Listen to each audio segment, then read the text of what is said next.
नमस्कार दोस्तों, स्वागत है आप लोग का आज के एक नए वीडियो में। इस वीडियो में मैं आप लोगों के लिए बहुत ही अच्छे चुन करके क्वेश्चन आंसर लेकर आया हूं, जो कि बहुत ज़्यादा इंपॉर्टेंट होंगे आपके किसी भी एग्जाम के लिए या फिर आपके जनरल नॉलेज के लिए। तो आज के इस वीडियो में आपका पहला क्वेश्चन होगा, दुनिया का सबसे अच्छा भोजन किस देश में मिलता है। यानी कि दुनिया में सबसे अच्छा भोजन किस देश में मिलता है। तो आपके इन ऑप्शन में से आपका सही जवाब होगा ऑप्शन ए, भारत, इटली। अब यहाँ पर आप ध्यान देना, कई बार आपको भारत ओनली लिखा हुआ मिल सकता है या फिर भारत इटली इस तरह से लिखा हुआ ऑप्शन मिल जाता है। तो आप यहाँ पर भारत इटली दोनों ऑप्शन होंगे, उसको सिलेक्ट करना। इन दोनों देशों में सबसे अच्छा भोजन मिलता है। तो आपका ऑप्शन ए, भारत इटली, आपका सही जवाब होगा। चलिए आगे बढ़ेंगे अपने अगले क्वेश्चन की तरफ। आपका अगला क्वेश्चन होगा, कौन सा पंछी है जो अपने आधे दिमाग को सुला सकता है। तो ऐसा कौन सा पंछी है जो आधे दिमाग को सुला सकता है। इसका राइट आंसर होगा ऑप्शन ए, बत्तख। बत्तख ऐसा पंछी है जो कि अपने आधे दिमाग को सुला सकता है। इसी के साथ अपना अगला क्वेश्चन देखेंगे। आपका यहाँ पर अगला क्वेश्चन होगा, किस फल से हमें तेल प्राप्त होता है। तो आपको पता होना चाहिए कि किस फल से हमें तेल प्राप्त होता है। ज़्यादातर लोगों को इसका आंसर पता होगा, तो तभी चलिए यहाँ पर बता देता हूँ। ऑप्शन डी, नारियल, इसका करेक्ट आंसर होगा। नारियल ऐसा फल है जिससे हमें तेल प्राप्त होता है। चलिए अपना अगला क्वेश्चन देखेंगे। आपका यहाँ पर अगला क्वेश्चन होगा, कौन सा पंछी अपने बच्चों को दूध पिलाता है। तो कौन सा पंछी है जो कि अपने बच्चों को दूध पिलाता है। तो इसका सही जवाब होगा ऑप्शन सी, कबूतर। कबूतर ऐसा पंछी है जो कि अपने बच्चों को दूध पिलाता है। चलिए आगे बढ़ेंगे अपने अगले क्वेश्चन की तरफ। और यहाँ पर आपका अगला क्वेश्चन होगा, भारत का राष्ट्रीय मिठाई क्या है। तो भारत का राष्ट्रीय मिठाई क्या है, ऐसा क्वेश्चन आपको हमेशा याद करना चाहिए। आपके दिमाग में होना चाहिए कि आखिर भारत का राष्ट्रीय मिठाई क्या है। और बहुत से लोगों को पता भी होगा, जिनको नहीं पता है बता दूंगा। यहाँ पर ऑप्शन है जलेबी, आपका सही जवाब होगा। तो ऐसे क्वेश्चन आपको हमेशा याद रहना चाहिए, तो इस क्वेश्चन को अच्छे से देख लेना।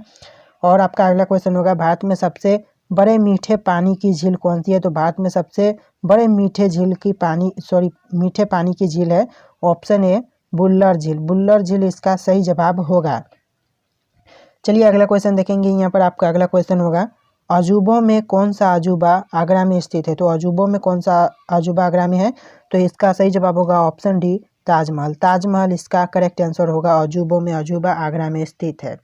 चलिए आगे बढ़ेंगे अपने अगले क्वेश्चन की तरफ। और आपका यहाँ पर अगला क्वेश्चन होगा, हवा महल भारत के किस शहर में स्थित है। तो हवा महल भारत के जयपुर शहर में स्थित है। ऑप्शन बी, जयपुर, इसका करेक्ट आंसर होगा। राजस्थान के जयपुर शहर में हवा महल स्थित है। चलिए अगला क्वेश्चन देखेंगे। और यहाँ पर आपका अगला क्वेश्चन हो जाएगा, हाथी कौन सा रंग देखकर पागल हो जाता है। तो हाथी कौन सा रंग देखकर पागल हो जाता है। आपका सही जवाब होगा ऑप्शन डी, पीला। पीला रंग देख करके हाथी पागल हो जाता है। चलिए यहाँ पर अगला क्वेश्चन देखेंगे। आपका यहाँ पर अगला क्वेश्चन होगा, शरीर का कौन सा अंग मरने के बाद भी बढ़ता रहता है। तो शरीर का कौन सा अंग मरने के बाद भी बढ़ता रहता है। आपका सही जवाब होगा ऑप्शन ए, नाखून। नाखून मरने के बाद भी बढ़ते ही रहते हैं। तो चलिए आगे बढ़ेंगे।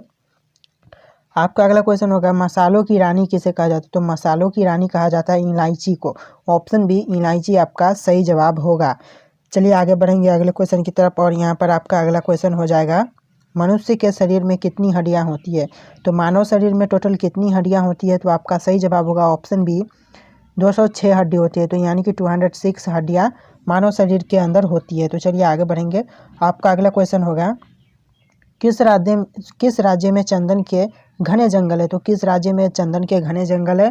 तो आपका सही जवाब होगा ऑप्शन डी, कर्नाटक। कर्नाटक ऐसा राज्य है जिसके अंदर चंदन के घने जंगल पाए जाते हैं। चलिए आगे बढ़ेंगे अपने अगले क्वेश्चन की तरफ। और यहाँ पर आपका अगला क्वेश्चन होगा, कौन सी मछली हवा में उड़ती है। तो कौन सी मछली हवा में उड़ती है। तो इसका सही जवाब होगा option A, flying fish. Flying fish इसका करेक्ट आंसर होगा, जो कि हवा में उड़ती है। चलिए अगला क्वेश्चन देखेंगे। और यहाँ पर आपका अगला क्वेश्चन हो जाएगा, भारत का सबसे छोटा राज्य कौन सा है। तो भारत का सबसे छोटा राज्य है गोवा। ऑप्शन डी, गोवा, इसका करेक्ट आंसर होगा। चलिए अगला क्वेश्चन देखेंगे। और यहाँ पर आपका अगला क्वेश्चन होगा, बुर्ज खलीफा को बनाने में कितना समय लगा था। तो बुर्ज खलीफा को बनाने में टोटल समय लगा था ऑप्शन ए, 5 वर्ष। यहाँ पर आपका 5 साल सही जवाब होगा। 5 वर्ष लगे थे बुर्ज खलीफा को बनाने में। चलिए अगला क्वेश्चन देखेंगे। और यहाँ पर आपका अगला क्वेश्चन होगा, गरीबों का गाय किसे कहा जाता है। तो गरीबों का गाय कहा जाता है, आपका करेक्ट आंसर होगा ऑप्शन सी, बकरी को। बकरी को गरीबों का गाय कहा जाता है।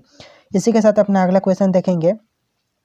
और यहाँ पर आपका अगला क्वेश्चन होगा, ना घर का ना घाट का मुहावरे का अर्थ क्या है। यानी कि आपने बहुत बार आपने मुहावरा सुना होगा, ना घर का रहा ना घाट का रहा। तो ऐसे मुहावरे का अर्थ क्या है। तो इन ऑप्शन में से आपका सही जवाब होगा ऑप्शन डी, कहीं का नहीं। यानी कि जो मुहावरे का प्रयोग होता है वो कहीं का नहीं होना के लिए होता है इस मुहावरे का प्रयोग। तो चलिए अपना अगला क्वेश्चन देखेंगे और यहाँ पर आपका अगला क्वेश्चन हो जाएगा, भारत का राष्ट्रीय त्यौहार कौन सा है? तो भारत में जितने भी त्यौहार है उनमें से राष्ट्रीय त्यौहार के रूप में कौन सा त्यौहार है?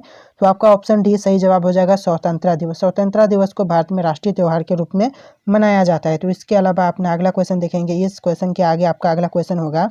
तो यहाँ पर आपका अगला क्वेश्चन हो जाएगा, भारत का राष्ट्रीय खेल क्या है? तो भारत का राष्ट्रीय खेल क्या है? आपके ऑप्शन होंगे हॉकी, कबड्डी, क्रिकेट, खो खो।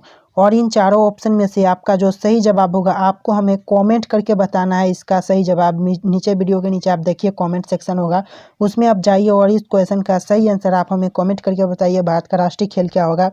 आप कमेंट कर दीजिएगा इसका करेक्ट आंसर। और इसी के साथ यहाँ पर क्वेश्चन समाप्त होते हैं और आज की इस वीडियो को यहीं पर एंड करेंगे।